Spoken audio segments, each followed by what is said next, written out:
नमस्ते, मैं हूं सुरेश कुमार एकलवे और आप देख रहे हैं हिंदुस्तान न्यूज एंड टिप्स। जनसंख्या नियंत्रण बिल और समान नागरिक संहिता पर मोदी सरकार ने पूरी तरह कमर कस ली है। खबर है कि शीतकालीन सत्र के आखिरी में इस पर चर्चा की तैयारी कर ली गई है। इनमें समान नागरिक संहिता का मुद्दा भारतीय जनता पार्टी के घोषणा पत्र में प्रमुखता से उठाया गया था। अब लगे हाथ मोदी सरकार जनसंख्या नियंत्रण कानून पर भी कदम बढ़ा चुकी है। जनसंख्या नियंत्रण कानून को लेकर भाजपा के भीतर से ही सरकार पर दबाव है। खुद आरएसएस भी इस विषय पर सरकार को अपने इरादे बता चुकी है। इन दोनों ही बिलों पर अमित शाह की देखरेख में रणनीति बनाई जा चुकी है, जिसके बाद यह उम्मीद बढ़ गई है कि सरकार जल्दी ही इन बिलों को संसद में चर्चा के लिए पेश कर सकती है। इनको पास कराने के लिए एनडीए के सहयोगी दलों से भी बात की जा रही है। साथ ही विपक्षी दलों के नेताओं को भी विश्वास में लेने की तैयारी कर ली गई है।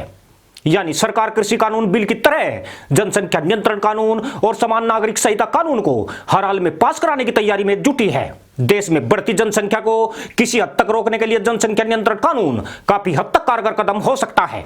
हालांकि कुछ लिबरल और तुष्टीकरण की राजनीति करने वाले दल इसे अपने वोट बैंक के लिए खतरा मान रहे हैं, मगर मोदी सरकार तमाम विरोधाभासों के बावजूद देश हित में यह बिल लाने का साहस कर रही है। जनसंख्या नियंत्रण कानून के मसौदे में कुछ ऐसे कठोर नियम जोड़े गए हैं जिनसे तेजी से बढ़ती आबादी में कमी आने की संभावना है। प्रधानमंत्री नरेंद्र मोदी ने पिछले साल 15 अगस्त को जनसंख्या नियंत्रण कानून पर इशारा भी कर दिया था। तभी से सरकार इसका मसौदा तैयार करने में जुटी थी। आपको बता दें कि वाजपेयी सरकार ने जस्टिस वेंकटचलैया की अध्यक्षता में 11 सदस्य संविधान समीक्षा आयोग गठित करके जनसंख्या नियंत्रण कानून बनाने की पहल की थी। वेंकटचलैया कमीशन ने संविधान में अनुच्छेद 47 जोड़ने और जनसंख्या नियंत्रण कानून बनाने का सुझाव दिया था।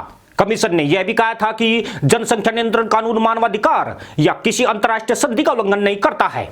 अटल बिहारी वाजपेयी द्वारा की गई इस पहल को भी मोदी सरकार अमली जामा पहनाने के लिए कमर कस चुकी है। पूर्व प्रधानमंत्री अटल बिहारी वाजपेयी के सपने को पूरा करना मोदी सरकार की प्राथमिकताओं में सबसे ऊपर है। जानकर हैरानी होगी कि भारत में प्रतिदिन करीब 70,000 और 1 मिनट में औसतन 51 बच्चे जन्म लेते हैं।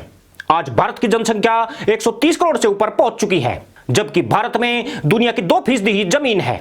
पीने योग्य पानी मात्र 4% बचा है, जबकि जनसंख्या 20% से ऊपर हो चुकी है। जबकि इस मामले में चीन ने जनसंख्या पर कड़े कानून बनाकर काफी प्रगति की है। चीन में प्रतिदिन औसतन 46,299 बच्चे जन्म लेते हैं।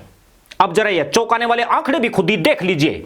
1951 में भारत की आबादी 10 करोड़ 38 लाख थी, जो साल 2011 में 121 करोड़ के पार पहुंच गई। साल 2025 तक इसके बढ़कर 150 करोड़ के पार पहुंचने का अनुमान है। इसका पूरा असर देश के हर व्यक्ति पर पड़ता है, क्योंकि जनसंख्या गुणांक में बढ़ रही है, जबकि संसाधनों की वृद्धि दर बहुत ही धीमी है। खास बात यह है कि कांग्रेस सांसद अभिषेक मनु सिंघवी भी कठोर जनसंख्या नियंत्रण कानून के पक्ष में उतर आए हैं। सिंघवी के पॉपुलेशन कंट्रोल बिल 2020 के तहत 2 बच्चा नीति का पालन करने वालों को चुनाव लड़ने, सरकारी सेवाओं में प्रोन्नति लेने, बीपीएल श्रेणी में सूचीबद्ध होने और ग्रुप ए की नौकरियों के लिए आवेदन करने से रोका जाए।